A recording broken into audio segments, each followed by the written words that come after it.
Calédoniennes, Calédoniens, mes chers compatriotes, en ces premiers jours de l'année 2021, je tenais à m'adresser à vous d'une manière particulière.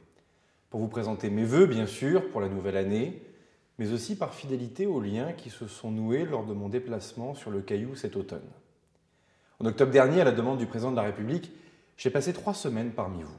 Ce fut, je crois, le déplacement le plus long qu'un ministre ait fait depuis des décennies. En respectant scrupuleusement la quatorzaine sanitaire, j'ai voulu témoigner de mon humilité et de mon respect pour ce pays si particulier, si contrasté, parfois si dur, mais aussi si beau et porteur d'une grande promesse pour l'avenir, à condition qu'il reste sur le chemin du dialogue. Ce chemin du dialogue, la France, l'État, le gouvernement s'y engagent. C'était le sens de mon déplacement. En 3 semaines, j'ai discuté avec toutes les forces politiques, avec tous les responsables institutionnels. Nous avons visité les 3 provinces, nous avons échangé avec les chefferies, le Sénat coutumier, avec les représentants des cultes, catholiques et protestants, avec les forces philosophiques. Nous avons relancé le comité des sages, nous nous sommes rendus sur la tombe de Jacques Lafleur, sur celle de Jean-Marie Djibaou et sur celle des victimes de l'embuscade de Yengen. Nous nous sommes rendus sur la tombe du chef et ancien sénateur de la République, Hilarion Vendégou, pour lequel j'ai une pensée particulière en ce jour. Nous avons inauguré tous ensemble la future place de la Paix à Nouméa, où sera installée la statue de la poignée de main historique du 26 juin 1988. Enfin, j'ai réuni ceux qui vous représentent, vos principaux responsables politiques sur l'îlot Le Prédour, et nous avons parlé pendant une journée entière. Je leur ai dit pour la première fois que l'État était prêt à engager une discussion approfondie sur les conséquences du oui et sur celles du non. Tous m'ont donné leur accord et nous avons fait coutume. C'était le 29 octobre, sur l'îlot Le Prédour. Nous sommes aujourd'hui le 11 janvier, nous nous étions donné 6 mois, nous sommes à mi-chemin. Malheureusement, depuis le 29 octobre, c'est la défiance qui a repris le dessus. Ce sont les tensions, les déclarations véhémentes et bien souvent la tentation de la violence. Mes chers compatriotes, nous ne pouvons ni transiger, ni tergiverser avec la poignée de main du 26 juin 1988, la Nouvelle-Calédonie a renoncé définitivement à cette violence. Les indépendantistes ont renoncé définitivement à la violence. Les non-indépendantistes ont renoncé définitivement à la violence. La paix n'est plus négociable. L'État, signataire des accords de Matignon et de Nouméa, en est aussi le garant. Il tiendra sa parole. Il fera respecter les accords, puisqu'avec le processus des accords, la Nouvelle-Calédonie doit choisir d'ici 2022 de rester dans la France ou de la quitter. Je veux être très clair, la France, c'est le respect de l'état de droit, c'est l'ordre républicain, c'est l'indépendance de la justice, c'est la paix civile. Je veux ici saluer l'action déterminée et l'engagement de nos forces de sécurité intérieure, policiers et gendarmes, dont certains ont risqué leur vie début décembre en protégeant l'usine du Sud, site Seveso, auquel certains délinquants ont voulu porter atteinte. En protégeant l'usine, c'est vous qui le protégez. Je veux également saluer la réactivité de l'autorité judiciaire qui, en toute indépendance, a jugé et condamné les fauteurs de troubles. Ce n'est qu'après mon départ du Caillou que le sujet de l'usine du Sud est brutalement devenu un point de crispation. Ce n'était pas le cas auparavant, les déclarations des uns et des autres après mon départ en attestent. Le vrai sujet, on le sait, c'est évidemment le processus institutionnel. Mais le sujet de l'usine du Sud s'est imposé. Quand je pense à l'usine du Sud, je pense d'abord à vous, salariés, qui y travaillez. Je pense à vos familles, je pense à vous, sous-traitants. Je pense à vous tous, quelles que soient vos origines, qui risquez aujourd'hui de connaître le chômage alors que nous avons un seul seulement repreneur. Les emplois, c'est une des priorités absolues de l'État. C'est pour sauver les 3 000 emplois que l'État a mis 60 milliards de francs pacifiques sur la table. Je pense aussi à vous, salariés de l'ASLN, dont l'emploi est désormais menacé également parce que l'ASLN est prise en otage dans le conflit de l'usine du Sud. Là encore, je veux être très clair. L'État ne discute pas sous la menace. Ceux qui bloquent l'ASLN devront répondre des conséquences de leurs actes. Quand je pense à l'usine du Sud, je pense ensuite à l'environnement. Beaucoup d'entre vous ont exprimé des craintes au sujet du barrage de l'usine de Goro. Ces craintes sont légitimes, elles doivent trouver des réponses. Sur le plan de l'environnement, tous les moyens possibles doivent être engagés. C'est pourquoi l'État soutient le projet Lucie qui sécurisera considérablement le site et évitera la construction d'un deuxième barrage. C'est aussi pourquoi l'État organise ce mardi une table ronde environnementale pour faire toute la transparence. Il faut désormais sortir par le haut de ce conflit autour de l'usine du Sud. En novembre et en décembre, nous avons enchaîné les tables rondes, les visioconférences et les rencontres. L'État a fait de nombreuses concessions dans une logique d'ouverture. La nationalisation de l'usine, je l'ai dit, n'est pas la bonne solution. On ne peut pas brûler une usine, puis demander à l'État de la reprendre. On ne peut pas non plus asphyxier la SLN parce que l'État en est actionnaire, puis demander à l'État de reprendre ensuite l'usine du Sud. Parce que nous voulons tendre une dernière fois la main, je suis cependant prêt à faire, au nom du gouvernement, une nouvelle proposition, une proposition forte. Je suis prêt à envisager ce qui, jusqu'ici, ne l'était pas. Je suis prêt à discuter d'une implication plus forte de l'État dans cette usine du Sud. Mais je pose à cela deux conditions. La première, elle est logique, est que les leaders indépendantistes doivent revenir à la table des négociations. Je ne peux pas discuter avec une chaise vide.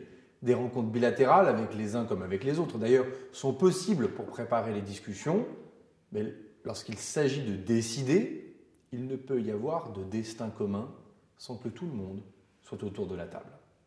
La deuxième condition est qu'une nouvelle implication de l'État sera liée inévitablement à l'avenir institutionnel. Si la Nouvelle-Calédonie devient indépendante, la France se désengagera de l'usine du Sud.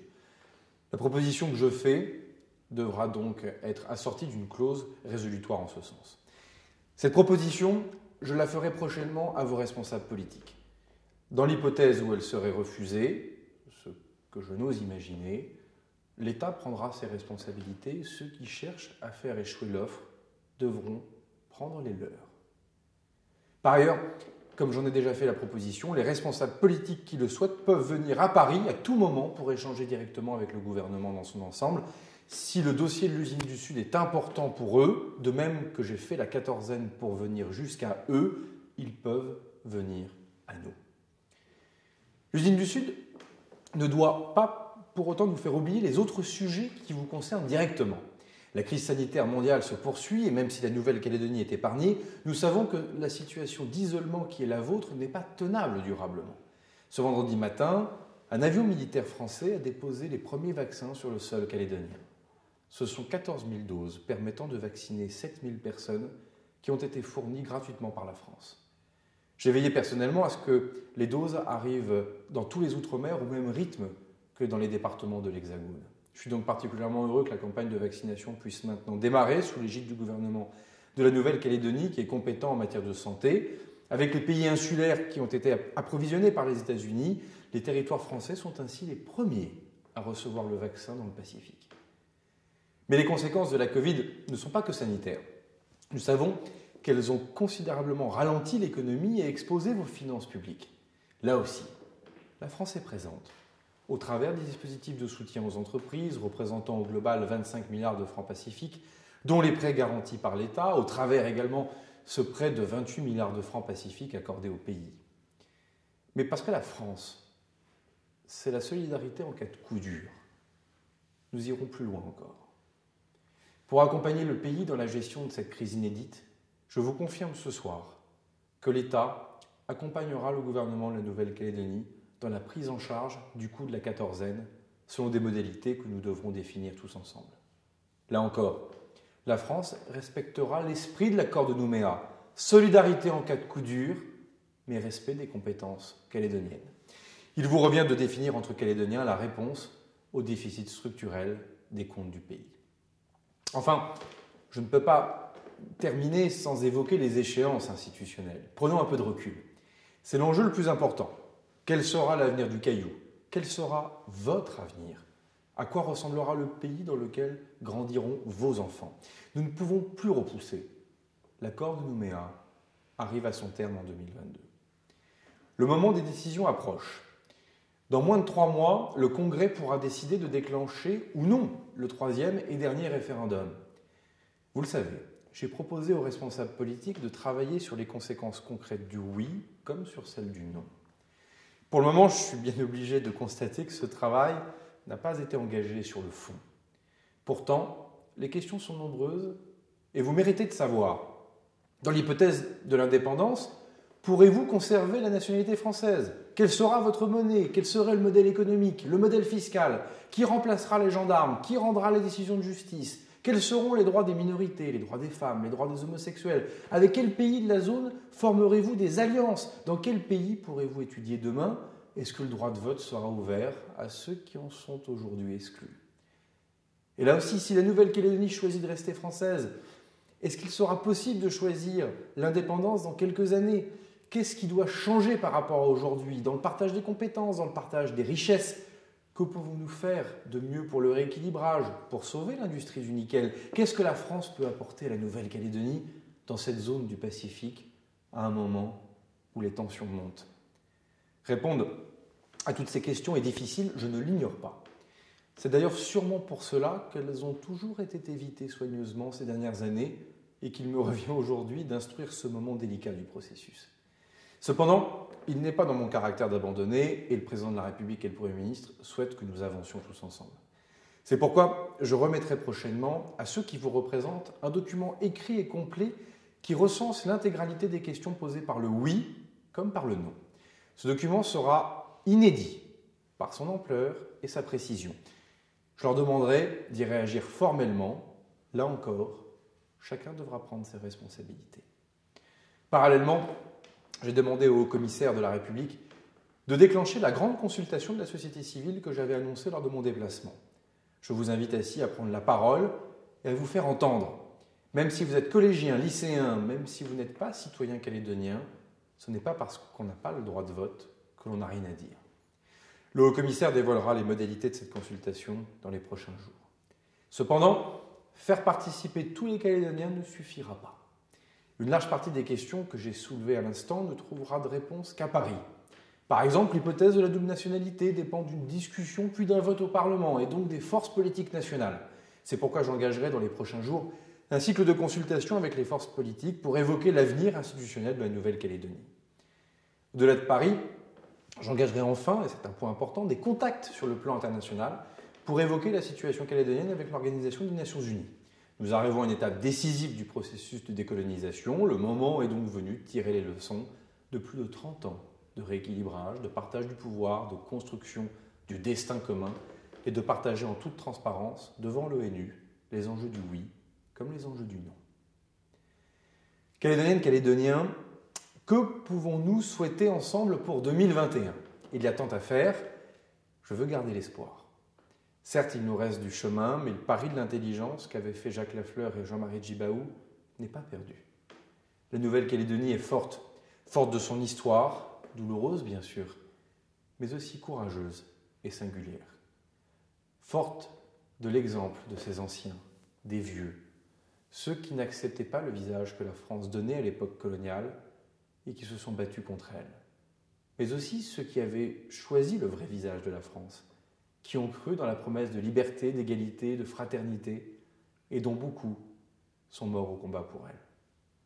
Forte de ses héritages, de la coutume, des savoirs et de la tradition kanak, forte de l'apport de celles et ceux qui sont arrivés ensuite, pour certains depuis 2 siècles, qui aiment cette terre et qui ont plongé leurs racines. La Nouvelle-Calédonie est forte de sa jeunesse. La moitié du Caillou a moins de 30 ans. C'est pour vous, jeunes Calédoniens, c'est pour votre avenir que nous nous engageons et qu'à titre personnel, je m'engage, moi, qui suis un jeune ministre de 34 ans. À toutes et tous, je souhaite une année 2021 belle, forte et apaisée. Jean-Marie Tjibaou disait, je cite, « La recherche d'identité, le modèle pour moi, il est devant soi, jamais en arrière. » Puissent ces paroles de sagesse nous éclairer pour l'année qui commence. Belle année à tous, je vous remercie.